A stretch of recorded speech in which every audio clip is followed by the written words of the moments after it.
पूजा morning, final result season खत्म होने वाला हफ्ता है, लेकिन जो वीकेंड पे नंबर्स आए उनके बारे में बता दीजिए। जी, काफी सारे अहम नंबर्स आए वीकेंड के दौरान भी, और शुरुआत सबसे पहले करेंगे टाटा मोटर्स के साथ। नंबर्स कमजोर हैं, हमारा जो अनुमान था उससे हर पैरामीटर्स पर नंबर कमजोर नजर आ रहे हैं। आय में 3.5% की गिरावट कंपनी ने दर्ज की है। जो एडजस्टेड कामकाजी मुनाफा अगर देखेंगे तो वहां पर भी 14% की गिरावट है।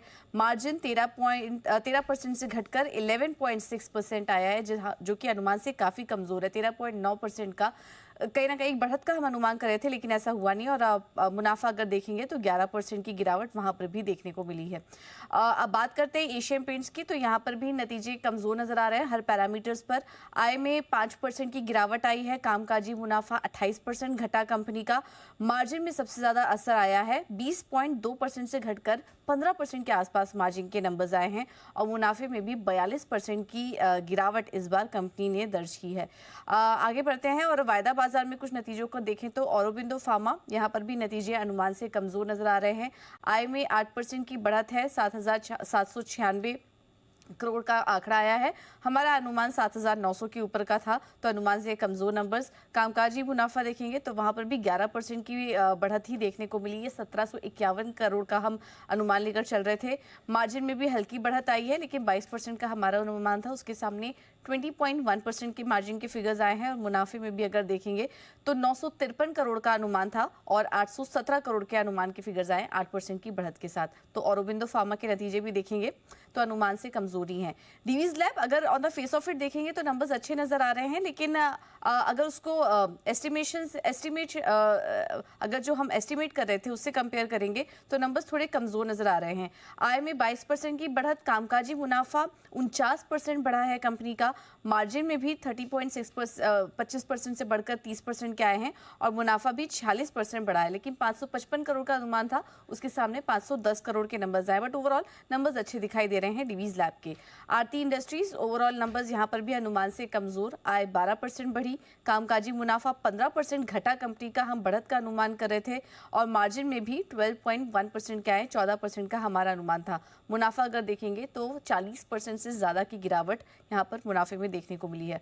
और मेट्रोपोलिस हेल्थ केयर, यहाँ नंबर्स अनुमान के मुताबिक ही हैं। आय में 13% की ग्रोथ, कामकाजी मुनाफा 20% बढ़ा कंपनी का। मार्जिन 25.7%, 24.2% से बढ़कर। और मुनाफा अगर देखेंगे तो 31% की बढ़त वहां पर भी देखने को मिली है। कुछ कैश सेगमेंट के नतीजों पर भी नजर डाल लेते हैं। एलआईसी नेट प्रीमियम इनकम में 11.5% की बढ़त है, मुनाफा करीब 3% बढ़ा, लेकिन ग्रॉस एनपी के आंकड़े बेहतर नजर आ रहे हैं।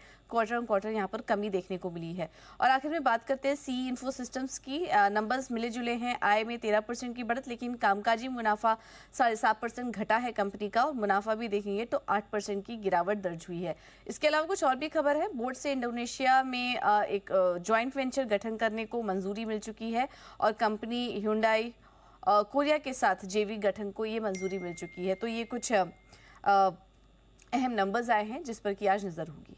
ओके, तो स्टॉक स्पेसिफिक एक्शन भरपूर रहने वाला है और जो नतीजों वाले यहाँ पर आप कह सकते हैं स्टॉक्स हैं, इन पर आज मार्केट रिएक्ट करता हुआ दिखेगा। लेकिन पूजा, अब और कौन कौन सी खबरें जिस पर आज फोकस करके चलना है? जी, सबसे पहले ट्रिगर्स की बात करें तो निफ्टी में आज ब्रिटानिया और हिंडाल्को के नतीजे आएंगे। इसके अलावा ओएनजीसी के भी नतीजे आएंगे, बाजार बंद होने के बाद एक्सपेक्टेड है, जिस पर की नजर होगी। और वायदा बाजार से भी काफी सारे अहम नतीजे आएंगे आज। बलरामपुर चीनी, GNFC, Jubilant food, cement space से रैमको सीमेंट, श्री सीमेंट जैसी कंपनी अपने नतीजे घोषित करेंगे। और यूपीएल और एनएमडीसी के नतीजों पर भी नजर रहेगी। एनएमडीसी नतीजों के साथ साथ आज बोनस इशू जारी करने पर भी कुछ फैसला आ सकता है तो ये भी इंपॉर्टेंट होगा देखना। मारुति सुजुकी पर भी नजर रखिए। मारुति सुजुकी डिजायर आज लॉन्च होगी, तो ये भी एक इवेंट है जिस पर की फोकस रहेगा। अब बात करते हैं प्राइमरी मार्केट अपडेट की। स्विगी का आईपीओ बंद हो चुका है, कुल सब्सक्रिप्शन 3.5 गुना भरा कंपनी का। एक्मे सोलर होल्डिंग्स का भी आईपीओ बंद हो चुका है और 2.75 टाइम्स ये सब्सक्राइब हुआ है। निवा बुपा हेल्थ इंश्योरेंस कंपनी की बात करें तो आईपीओ आज बंद होगा और अभी तक का जो सब्सक्रिप्शन है वो 1.17 टाइम्स सब्सक्राइब हुआ है, जिसमें कि रिटेल हिस्सा जो है वो 1.34 गुना भरा है कंपनी का। कुछ और नंबर्स पर बात करें तो बायोकॉन आज फोकस में रह सकता है। बेंगलुरु में बायोकॉन पार्क साइड प्लांट को यूएस एफडीए से वीएआई स्टेटस मिल चुका है, वॉलंटरी एक्शन इंडिकेटेड, एक तरह का क्लीन चिट है ये, और 5 से 26 जुलाई के बीच ये जांच हुई थी, जिसमें अलग अलग तरह के कुल 11 यूनिट्स की जांच की गई थी। हिंदुस्तान एरोनॉटिक्स पर भी नजर रखिए। कंपनी को रक्षा मंत्रालय से एक ऑर्डर मिला है और भारतीय वायुसेना की ऑपरेशनल क्षमता को बढ़ाने के लिए ये ऑर्डर मिला है कंपनी को। DCX सिस्टम्स को भी करीब 460 करोड़ का ऑर्डर मिला है, एक्सपोर्ट ऑर्डर मिला है, और अगले 12 महीने में ये ऑर्डर कंपनी को पूरा करना है।